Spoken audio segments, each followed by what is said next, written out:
আজকের আমাদের দুই বান্ধবীর লাঞ্চ মেনুটা দেখে নাও তোমরা। তো দুজনে যা জমিয়ে খাচ্ছি কদিন।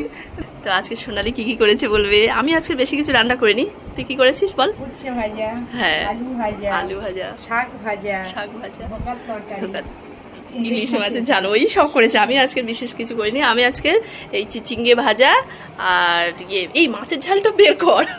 এত তরকারি আমি প্রত্যেকদিন এই বাটি মেপে ভাতটা নিয়ে আসি, ও কি করবে আরো ভাত দেবে। এটা ট্যাংরা মাছের ঝাল। বাবা আজকে প্রচুর, আজকে ও অনেকটা রান্না করেছে। আমি আজকে রান্না করার সুযোগ পাইনি, আজকে উঠেছি বেলায়। ইলিশ মাছ কি পোস্ত, সর্ষে পোস্ত দিয়ে ঝাল। সর্ষে পোস্ত দিয়ে ইলিশ মাছের ঝাল। আর এটা হচ্ছে ধোকার ডালনা। ধোকাগুলো একটু সাইজটা মনে হচ্ছে বড় হয়ে গেছে, আর একটু ছোট ছোট।